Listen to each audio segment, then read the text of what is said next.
It got down to somewhere between 16 and 18 degrees last night. My plants are not too happy, but to give them a little bit of a boost, we're going to focus on watering everything extremely well today. And ideally, you would do this going into a cold night. I didn't. I was being lazy. I regret it. We're going to see what we can do today to help these guys out. Take a look. What do they look like after a very cold night? Now tonight it's only going to be 38 degrees, so a whole 20-degree difference in temperature. So we're going to water well and hope that a nice mildish night will give them just enough protection to recover from some really cold weather. So I'll start here with the fig and water him really, really well. He lost all of his foliage over the last couple days, so it's been like it's been cold, but then it was super cold the last, I would say 2 to 3 nights. So we had a super warm fall, and then all of a sudden over the last few days we have these kind of unexpected-ish cold nights. Like, you know, we're talking in the 20s. And I've got a lot of overwintering plants, and they're not happy. You can see this little fig guy. He's already putting off new growth for next year. He might regret that decision if we don't warm up. So our dip down below 20 only lasted for a couple hours. And we're back up, I would say right now, it feels like it's at least above 45, maybe 48-ish. And like I said, 38 tonight. So hopefully all these little seedlings, you can see there's some radish babies, will be okay. There's also a couple spinach babies in there as well. Giving all the Brussels some water. The peas will probably be okay. You really have to worry about low temperatures like that when you have something on the plant that's edible, like a pea pod or Brussels sprouts or a cauliflower head. The growth of the plant, the foliage, can take much more cold. They are more cold hardy than the parts that you're going to eat. So hopefully these guys will continue to overwinter. And then early spring, late spring, we will have something to eat that made it through the winter. You saw my last video, you know I redid this whole bed here in front of the deck. So new plantings definitely need to be watered well, going into a cold night and after a cold night. I've got a little fern over there somewhere. It's just a crown. It'll come back though. This is a glorious, beautiful Chinese fringe flower in deep purple. And then I've got some carex over here that definitely needs to get watered because I just relocated those in the last week and a half-ish. So they would be definitely vulnerable to cold damage. But they're pretty hardy and definitely pretty cold tolerant, down to pretty low growing zones. I can't remember off the top of my head though.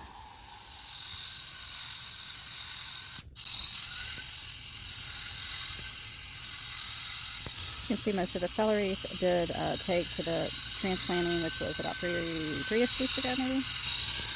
And the bok choys, they look pretty healthy this morning. There are some smaller ones for succession. And strawberry plants are looking okay. There's actually a couple little baby strawberries as well that still seem to be viable.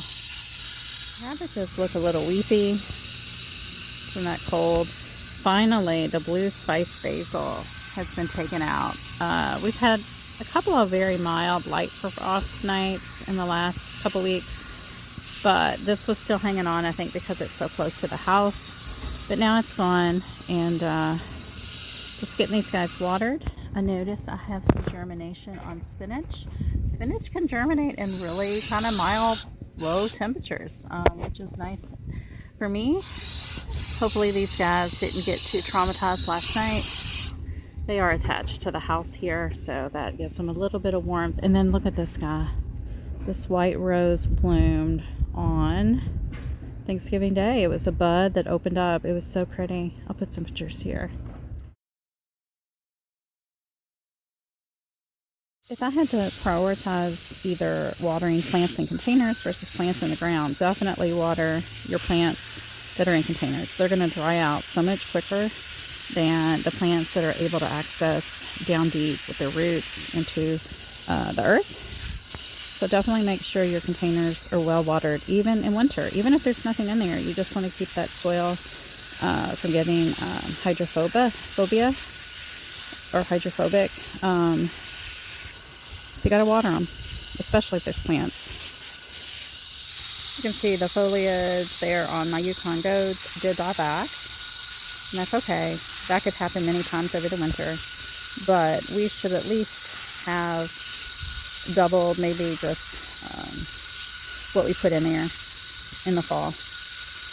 I've grown potatoes over the winter before, and they actually do pretty good. Now this is almost zone 8, kind of like a zone 7B-ish, and so usually we're not super cold. So depending on where you live, you may not want to take a chance with growing potatoes over the winter. I just do it because I hate to waste, and if I've got potatoes sprouting, well, sometimes I just throw them into a grow bag or put them in a container like this and hope for the best. And I made a video last year with my overwintering potato experiment that I did in my green stalks. So that is on my channel if you're interested. Looks like these little kales I've got companion planted here with my rose did get a little bit dry. That pot was really dry, so I'm going to water it really well. And mint. It definitely needs some water because these pots get so overgrown so quickly and root bound that I have to water them a lot. And I'm going to make a video on cleaning up your mint pots and controlling mint here in the future. Yeah, soon. That's low on the list though. You can see my petunia, my Mexican petunias finally got some frost damage enough to die back, but hopefully they're insulated well enough that they will come back in the late spring.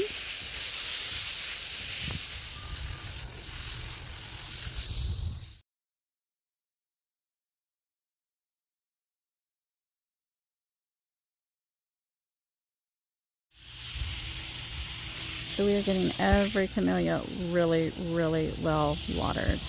And for some reason, they have been wanting to bloom early this year, which could be a problem if we have more cold weather to come because the blooms can get frost damage. So I got all of the camellias watered, everything in the center bed here watered, containers back in these areas watered, all of those containers watered, these containers watered, and I'm just working my way up. These guys are watered. I wanted to show you guys. Look at this gorgeous fairy rose in December. Isn't it just beautiful? That I have planted here. I think the leaves are really helping them out. And that is one thing I would recommend in the winter. Save your leaves. They really do insulate. They work as a great insulator. And I know they're a pain to clean and rake and get rid of, but if you just use them in your beds, just leave the leaves and the bees will be so happy, and the lightning bugs and all these other good pollinators and also beneficial bugs. Can you hear all the leaf blowers? Like, yeah, it's still leaf blowing season here, but almost every leaf is gone, which is a good thing for me because that means lots and lots of sunshine. It's really still holding on, which is pretty cool, right? Be nice if it could be a perennial here. Some are, but this variety, well, I think it's Victoria White. I don't think it is, but maybe it's a nice little microclimate here for it. The kohlrabi's looking okay. Big plans for this bed. That's a future video, as well as the passion fruit vine. It's become a pain in my butt. 99% sure it's coming out. Now, these radishes I just noticed, they're not looking very happy. At least the tops are not looking very happy. But I'm going to water them super well, as well as all of the brassicas in this area. So it's down to like 44 right now, but the real feel is 36. And it's starting to feel very, very cold out here. So it may actually, the real feel might be pretty cold overnight. That's what I'm thinking. So good thing we're watering these guys super well. You can see the Brussels. They really need to be about, I'd say 4, 5, 6 times the size they are now when they start putting out the little Brussels sprouts along the stalk that you eat. So I'm hopeful as we go into spring they will make a nice quick jump in size but not bolt immediately, because they have made it through the winter, so they're going to want to do that when it starts to warm up. Well, let's hope they make it through the winter, right?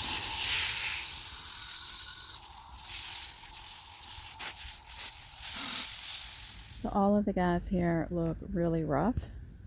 They get more sun here in this location than in the backyard, but they're more exposed to the wind and the cold and the elements, and you can tell it. What a pepper plant looks like when you leave it out to get frost damage.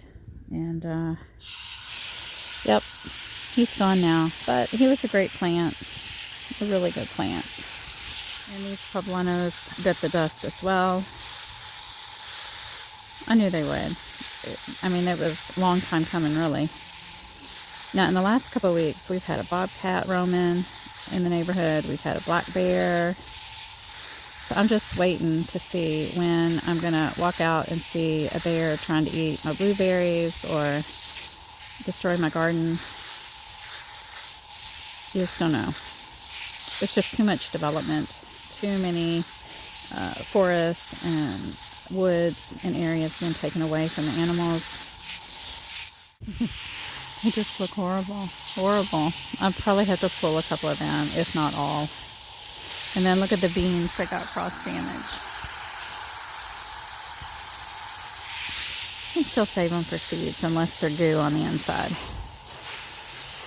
We'll see. There's still some pretty flowers. There's some snapdragons. The pink and a dark fuchsia purple color. So pretty. And I love that sage right there. I think it's called purple sage, maybe. And on the front walkway area, you can see the coleus is all gone now. The last tomato that was hanging on, Artisan Blush, was taken out by cold weather. So I need to clean all this up. I do still have the knockout rose there in the back of the trellis. And just a few things here and there. The Dusty Miller will probably survive. It usually does in the winter. It's pretty much evergreen, except it does look kind of rough. So my containers there for the front walkway, they do look rough. But I'm going to water them. The millet is gone. The pansies and the kale should bounce back. The lavender still looks incredibly well. It looks really pretty. Now, there's some thyme in there as well. The longevity spinach, look at that. It is just goo. It did not like the cold at all. I didn't care for it anyway. So I left it to, you know, just kind of pass away slowly into the cold night. It just kind of tasted too fuzzy for me. But some people really like it. It is getting super duper cold. So I'm going to water the green stalks super well. And I'm going to turn off the water. I'm going to disconnect the hose from the side of the house. And then we're done. So how are you doing? Is it cold there? Are you gardening at all? Let me know. Talk to you soon, guys. Bye.